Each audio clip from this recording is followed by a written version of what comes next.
salaatu allazi fi kulli sayrin wa fi safar hamaani halaa maahin maal absa wa safar salaatu allazi fi kulli sayrin wa fi safar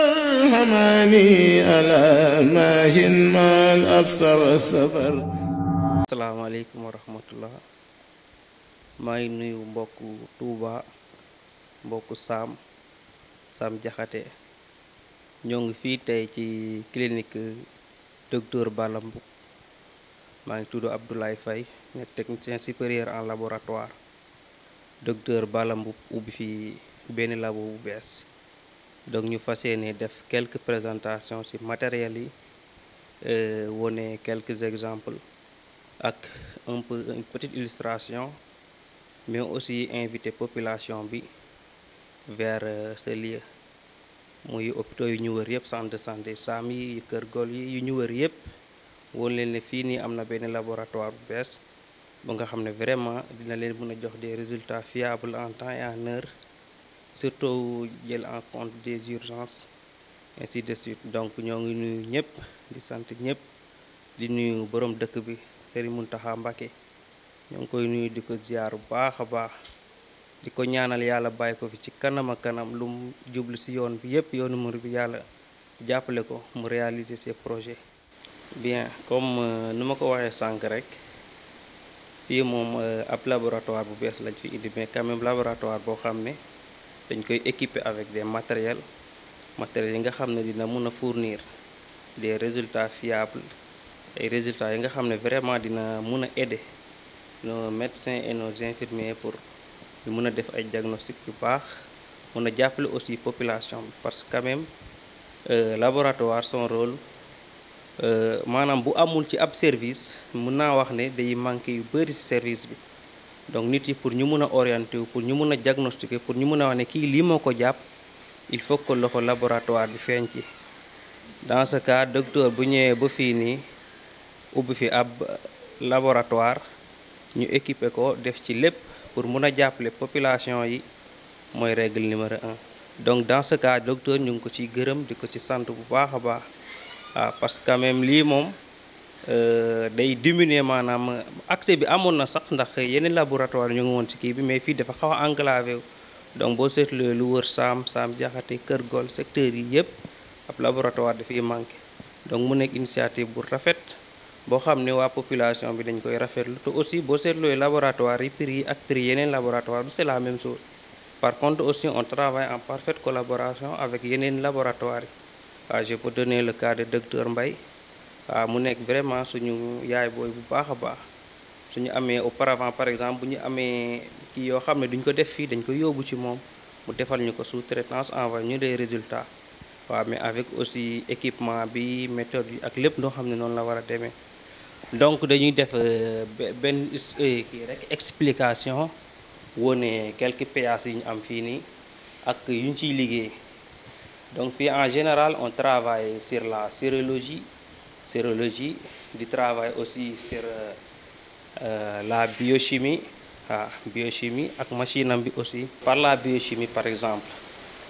biochimie bi ñoo ngi utiliser benn machine spectro minerai, marque minerai la BA88A. Presque boo seetloo aussi majeure partie des laboratoires moom la ñuy utiliser. mu nekk machine boo xam ne day joxe des résultats fiables, ay résultats yu wër yoo xam ne aussi vraiment gis nañ ne marque bu baax la, te mun a joxe ay résultats yoo xam ne c'est important. ñoo ngi ciy def aussi comme biochimie lu ñu ci def yëpp presque on fait tout.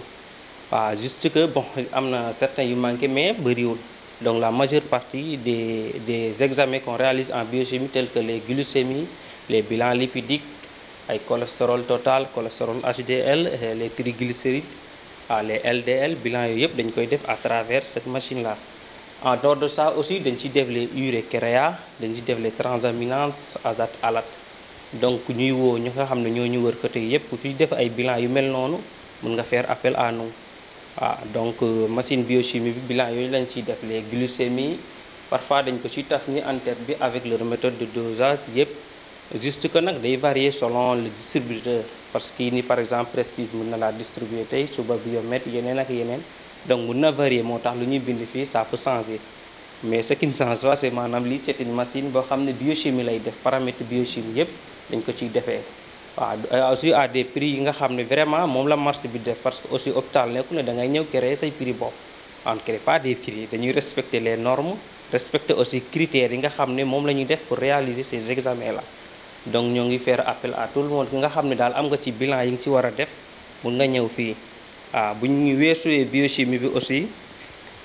lii machine bi ñuy centrifuger la biobase bii nag mini la comme laboratoire yi bon ñoo ngi bu ndaw lañ mën a wax mais quand même ñoo ngi ñaan yàlla mu nekk laboratoire bu mag a mag mais pour à l'instant T lab bii la ñuy utiliser fii biobase moom la ñuy centrifuger donc mu ngi yor maximum 12 types lay def ci biir moom mooy centrifuger les types par exemple pour faire la glycémie mooy glycémie bi ma lim ci machine bu ma jógee sànq feene type bii la ñuy utiliser pour la biochimie donc type bi da nga ko ci dugal ci machine bi centrifuger ko ba mu séparer la les constituants du sang par exemple il va séparer le kilo sanguin mooy concentré en globules rouges et le plasma et pour la glycémie on utilise le plasma donc da nga koy teg fii nii centrifuger ko ba mu séparer la partie yi nga mun a identifier li nga soxla parce que aussi analyse nekkul rek da ngay jël sang bi jël type bi dem analyser mais daa am méthode yu ngay def avant ngay mun a analyser dafa am méthode yu bëri étape yoo xam ne boo ci sauté rek étape bu important la depuis prélèvement salle de prélèvement mu ngi ci ginnaaw ni après mun nañ dem foofu nga xool juste à kii bi rek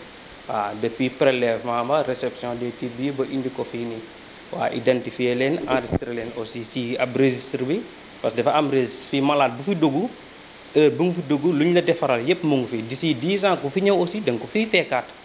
donc fii dafa xaw a am kaw ba hôpital la lu muy waxee rek du marché dafa am norme am condition am lépp loo xam ne dañ koy respecté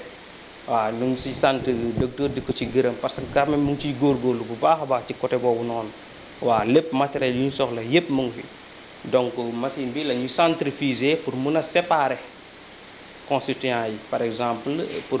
glycémie dañ koy centrifuger fii type glycémie type sec yi yu ñu defee les bilans lipidiques yi dañ ko ci centrifuger fii nag pH sérologie la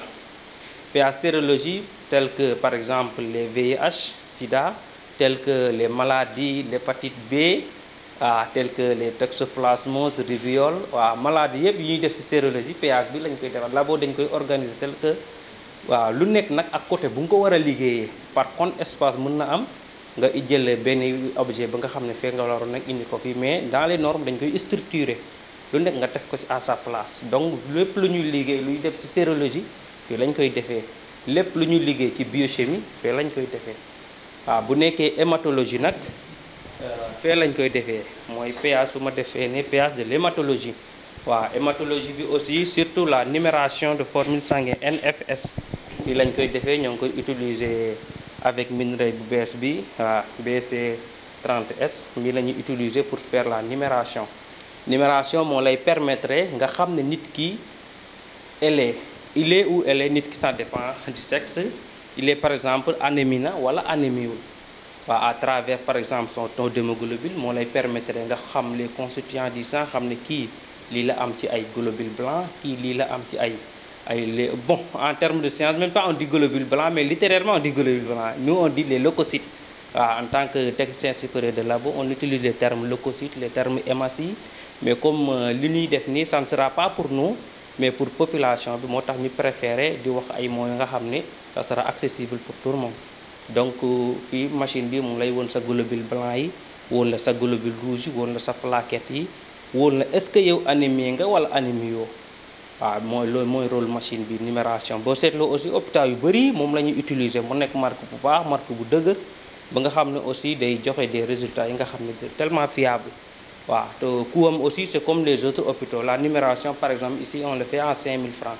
boo seetloo hôpitaux yëpp 5000 francs lañ koy defee lu wër secteur bi yëpp numération 5000 lañ koy defee donc ñun aussi amuñu important di si yokk ab beneen 1000 ou 2000 pour chercher l'objectif c'est d'aider les gens clinique bi docteur da koo samp pour jàppale doomu aadama yi jàppale doomu saam yi nga xam ne par exemple secteur bi c'est tellement enclavé donc il faudra les aider pour ñu mën a accessible à la santé comme tout le monde droit à la santé la ñuy wax donc quand même dañ koy def pour ñëpp am ci accès ah donc machine bi mooy def loolu aussi en hématologie dañuy def groupage pour par exemple chauffeur yi nga xam ne dañuy def ay permis de conduite yi waaw dañ ko fiy defee à 3000 francs la ñuy defee groupage yi mais taf lay nekk aussi amul comme dem ci hôpital ñu ne naan xaaral 10 minutes xaaral 20 minutes ou 30 minutes waaw fii si même jour nga koy kii boo ñëwee même jour lañ lay defal prélèvement même jour ñu jox la sa résultat yi waaw juste patience tuuti rek parce que comme liggéey la aussi dafa laaj ordre donc nga def prélèvement ñëw enregistré ko ci kay jël sa plan kii yëpp après def analyse bi pare nga valider ko jox ko waaw donc kuy xam ne daal yaa ngi wut permis de conduire par exemple bëgg a xam sa groupe sanguin boo fi ñëw ñu defaral la ko waaw le groupage dañu def aussi en hémato les tests d'ML ñoo ngi utiliser pour test d'ML bi nag machine bi la ñuy utiliser comme fii am na espace moo tax ma déplacé ko waaw moom la ñuy utiliser pour faire par exemple test d'ML les maladies telles que la drépanocytose waaw moom lañ koy vérifier pour xam nit ki am na ko wala amu ko waaw non bu nekkee AS ak SS nag beneen machine a koy def bii nii juste da lay woon ne am nga ko ak amoo ko waaw mais am na yeneen examen par exemple bu ma defalee nit mu positif am na yeneen examen yu mu war a def pour mu woon ko ne par exemple yow AS nga wala wala SS nga mooy comme laboratoire du ñuy wax rek c'est un peu compliqué mais comme nit yi la ñuy expliquer pour xiir leen ñu ñëw fii on n'explique pas à des ingénieurs en biologie ou des médecins biologistes comment ça se passe ñoom xam nañ ko mais par exemple ñu ñuy seetaan ñi nga xam ne xamuñu lu xew foog nga wóol leen ne nii ak nii ak nee ngay def pour nga mun a teel a wax nit ki AS nga wala SS nga machine yi du ko wax waaw bii test d'ML bi rek la lay defaral am nga ko amoo ko day def aussi par exemple goutte épaisse xoolal nit ki est-ce que am na paludisme wala amoo paludisme mooy fièvre sibiru bi dañ ko ci xoolee machine bi examen yooyu lay def waaw quand il s'agit nag du test d'ML c'est un examen d'hématologie waaw mais comme PH hématologie xaw na ci dañ koy xëcc fii defee ko fi waaw bii aussi ce sont les types comme dans tous les autres laboratoires pour nga mën a defal nit yi ay examen foog nga recueillir le sang dans des types waaw y en a plusieurs sortes de types waaw par exemple ici il y a ce qu'on appelle des types secs yu ñu defee examen yu bëri il y a ici les types EDTA waaw bon suñ mbokk infirmier di ko wax type violet mauve waaw di ko wax mauve mais nous on préfère le mot EDTA c'est beaucoup plus scientifique yi rouge la ñuy wax mais nous on parle de type sec waaw lu tax ñu koy wax nag bon mun naa ci xuus laa ci tuuti rek pour ne pas perdre de temps type sec y a pas d'anticoagulant donc pour képp ku ñuy defaral examen yi nga xam ne parce que aussi les analyses analyse boo jël ak type bu nga ko war a defee c'est pas que par exemple lii a ngi fi analyse bu ma jël fii laa koy defee non non bu nekk daa am fu nga ko war a def ak nu nga ko war a defee type yi nga xam ne par exemple boo ci prélever absent da nga ko war a yóbbu laboratoire immédiatement waroo nekk di ko yëngal comme par exemple type sec yi ni amuñu dara boo koy prélever fii booy baal quelques minutes nga gis muy wow donc boo ci prélever def ci dara chaque jour loolu lay wax gars yi ku def prélèvement ba pare indi ko acheminer ko directement au laboratoire mu bañ a traîner parce que loolu dafa bokk ci yoo xam ne daf ñuy jàppale pour la fiabilité des résultats day tax ñu mën a joxe résultats yu baax résultats yu wóor voilà quand il s'agit des d'autres types par exemple bu nekkee suñu mbokk diabétique yi type bii lañ leen di utiliser type ñu ngi koy wax type Guiré waaw type bii nii te type de fluorure de sodium moom la ñuy def pour xam nit ki par exemple am na suukar wala amul suukar en terme littéraire loolu la ñuy wax parce que am suukar taxul nga am diabète mun nga am suukar te nekkul diabète waaw donc am na yeneen examen nag yu ñu def des examens complémentaires yi nga xam ne da nga koy def complémentaire pour conclure ne nit ki am na diabète ou amul diabète par exemple mun na koo defal nit mu am 2 grammes ça ne signifie pas dama koy naan am nga diabète waaw dina am yeneen yu mu war a defi pour confirmer est-ce que suukar boobu noonu diabète la ou pas waaw donc quand même mu nekk secteur boo xam ne bon c'est compliqué pour ñu ko xamul mais pour ñu ko xam di ko dund nekk ci depuis presque 3 à 4 ans waaw génn dans des écoles de formation diplômés d'État wax dëgg yàlla ñu ngi ciy góorgóorlu di ci def loo xam ne aussi loolu lañ mën waaw di ñaan yàlla aussi laboratoire bi gën a évoluer nii parce que péage bi ëpp na ni juste dama dem par péage rek di la ci jox quelques informations mais on ne peut pas donner le dessus bu fi nekk yépp donc lu ñu wax nit yi daal mooy ku fi amati ay analyses yi nga war a def secteur bi yépp ñoo ngi lay appeler nga ñëw fii nii waaw di remercier aussi site bi Khidma 28 TV ñoom tamit kenn demuñu des waaw seen liggéey bi rafet na trop ñoo ñuy gunge depuis bu ñu fi ñëwee lu ñuy installé lu ñuy def yépp ñoo ngi ciy jàppale waaw di gunge docteur aussi ci liggéeyam bu baax a baax waaw bii aussi bon daanaka gars yi laa ko gën a utiliser bii machine bi nga xam ne day stériliser la sànq moo ñuy doon bëgg sànq loolu la bëggoon ma defaral ko waaw par exemple pansement yi ñuy def aiguille yu ñuy utiliser ay yu mel noonu parfois day soxla ñu raxas ko mais boo raxasee kii raxas setul foog nga stériliser ko machine yi la ñuy utiliser pour stériliser leen waaw loolu mooy liggéeyam machine bi waaw voilà juste que machine yi aussi parfois bon on ne souhaite pas koy ubbee nii di ko téyee nii daa am nu ñu koy ubbee par exemple suñu loxo yi du ñu war a laal fu ñu warul laal ak nu ñu koy régler yépp waaw mais quand même mu nekk laboratoire ba nga xam ne daal mën nañu wax ne niveau mu ngi évoluer bu baax a baax am na matériel yi nga xam ne vraiment mun na jàppale population bi pour ñu faju bu baax waaw parce que laboratoire moom bu biochimie taxawee hématologie taxaw sérologie bi taxaw daanaka la base mooy loolu waaw donc dina jàppale nit yu baax a baax pour mun leen gungewaat aussi donc ñoo ngi sant bu baax di sant docteur Bala Mboup ci lu mu installé fii nii financement bu mu ci def parce que quand même ces machines là tamit dañoo cher trop waaw juste que bon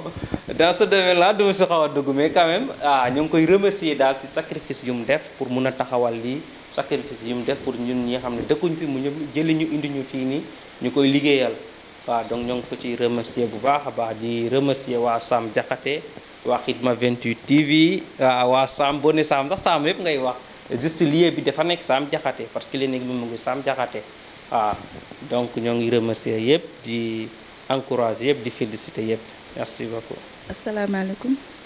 maa ngi tudd Ndeye Fatou Ndiaye man maay assistante bi nekk ci labo bi maa ngi nuyu ñëpp ku nekk sa tur ak sa sant plus particulièrement à docteur Balla Mboup docteur nag moo def initiative bi ubbi labo bi gis naa ne mi ngi dimbali ñëpp auparavant da nga daan jóge ko fii dem ba ci ville bi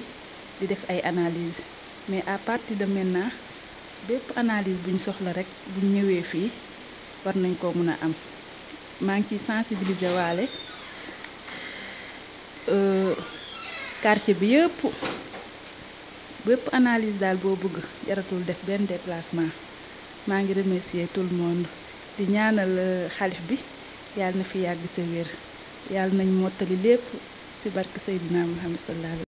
salaatu allazi fi kulli sayrin wa fi safar hamani hala maahin mal absa wa safar